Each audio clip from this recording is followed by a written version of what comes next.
اور پہلی بار قاری عبدالحی عابد صاحب مرحوم تشریف لائے تھے۔ چھائیوان کی اس مسجد میں قاری عبدالحی عابد صاحب رحمۃ اللہ علیہ اور حضرت شیخ مکی صاحب کی اکٹھے تقریر تھی۔ تو تقریر کے دوران حضرت شیخ مکی صاحب ابھی بیان شروع نہیں ہوا تھا، قاری صاحب نیچے تشریف فرما تھے، ایک صاحب نے نعرہ لگایا علماء حق، اس کا جواب کیا ہے؟ زندہ باد۔ ایک صاحب نے پھر نعرہ لگایا علماء حق زندہ باد، پھر نعرہ لگایا علماء حق زندہ باد۔ قاری عبدالحی عابد صاحب رحمۃ اللہ علیہ نے اس مسجد کے دامن میں بیٹھ کر یہ بات کہی، یہ نعرہ لگایا علماء دیوبند، اس کا جواب کیا ہے؟ علماء دیوبند، اس کا جواب کیا ہے؟ پھر علماء دیوبند۔ اب اس موقع پر قاری عبدالحی عابد صاحب نے فرمایا علماء حق ہیں ہی علماء دیوبند۔ اب اس کے بعد فیصلے خود کر لو، ادھر ٹھونستے تو نہیں ہو نا، ادھر ٹھونستے ہیں ہم سب، یہ ٹھونسنا آتا ہے لیکن یہ بات سمجھ میں کہ جی پتہ ہی نہیں چل رہا ہے کہ یہ صحیح کہہ رہا ہے وہ صحیح کہہ رہا ہے، ابھی بھی سمجھ میں نہیں آ رہا ہے کہ کیا سچ ہے کیا جھوٹ ہے۔ کوئی بات سمجھ میں آ رہی ہے؟ دعا کیا کریں ہمیشہ اللہ سے کہ اللہ تعالیٰ صحیح عقیدہ اور صحیح علماء نصیب فرمائیں۔ حضور صلی اللہ علیہ وسلم نے فرمایا العلماء ورثۃ الانبیاء، ان ابراہیم کان امتن کی جو آیت پڑھی تھی، آپ خود اندازہ لگائیں یہ کام تھا یا نہیں تھا جو مولانا انور شاہ کاشمیری کر گئے۔ غور کرنے کی بات ہے، یہ شاگردوں کی سید عطا اللہ شاہ بخاری رحمۃ اللہ علیہ کے ہاتھ پر بیعت کر کر امیر شریعت کا لقب دے کر اس راہ پر چلایا کہ عقیدہ ختم نبوت کا دفاع کرو۔ خود ایک شاگرد تیار کیے مولانا محمد چراغ صاحب، آپ نے نام سنا ہے کبھی؟ یہ گجرانوالا کے تھے، کبھی گجرانوالا حضرات سے پوچھے، او علم معقول منقول کے وہ چوٹی کے عالم تھے۔ ٹھیک ہے، آگے سنیے گا آپ بات کو۔ ان کے ایک شاگرد ہوا کرتے تھے، میرا ارادہ ہے میں کبھی ان پر تقریر کروں گا انشاءاللہ، مولانا محمد چراغ صاحب کے مولانا محمد حیات صاحب رحمۃ اللہ علیہ۔ آپ تو نہیں جانتے، پتہ ہے ہمارے لوگ نہیں جانتے کہ جہاں علماء ہوتے وہاں فتنہ ہی نہیں۔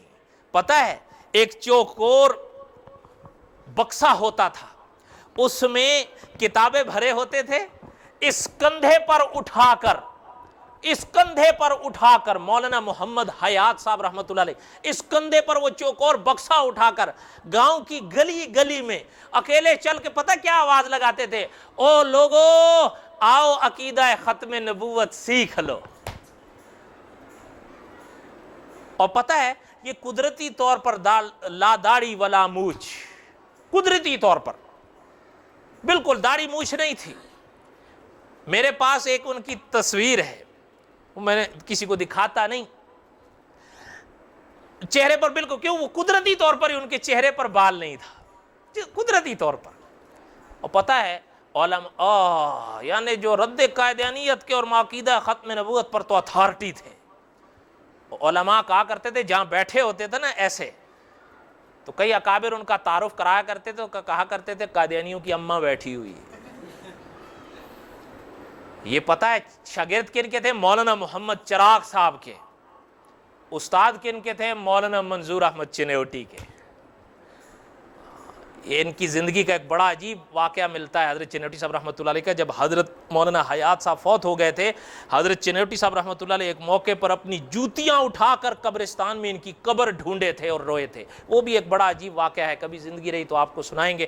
دعا کریں جو کچھ کہا گیا اللہ تعالیٰ قبول فرمائیں، اور دعا کریں اللہ تعالیٰ ہمارے عقائد ہمارے اعمال کو سنوارنے کی توفیق نصیب فرمائیں۔ دعا کریں کہ اللہ تعالیٰ اہل حق کی مجالس نصیب فرمائیں۔ دینی مجلسیں بڑی نعمت ہوتی ہیں، جہاں نہیں ہیں یہ انہی کو پتہ ہے، ورنہ ہم تو آج بھی کئی لوگوں سے سنتے ہیں، آپ کو خود بھی ملتے ہوں گے، کتنے ایسے لوگ ہیں وہ غسل کے فرائض نہیں جانتے، کلمہ طیبہ کے فرائض نہیں جانتے، اور باتیں کیا کریں۔ دعا کریں اللہ تعالی ہم سب کو ہدایت بخشیں۔ وصلی اللہ تعالی علی خیر خلقہ محمد وآلہ واصحابہ۔ الہ العالمین جو کچھ کہا گیا سنا گیا آپ قبول فرمائیں۔ الہ العالمین کہنے سننے میں جو غلطی کوتاہی ہوئی اپنے فضل و کرم سے معاف فرمائیں۔ یا اللہ ہم سب کو ہدایت نصیب فرمائیں، یا اللہ ہم سب کو ہدایت نصیب فرمائیں، الہ العالمین پوری امت کو ہدایت نصیب فرمائیں۔ الہ العالمین ہمیں اصلاح حال، مال، قال ہر ایک کی اصلاح کی توفیق نصیب فرمائیں۔ الہ العالمین ہمیں اہل حق سے وابستہ فرمائیں۔ وصلی اللہ تعالی علی خیر خلقہ محمد و آلہ و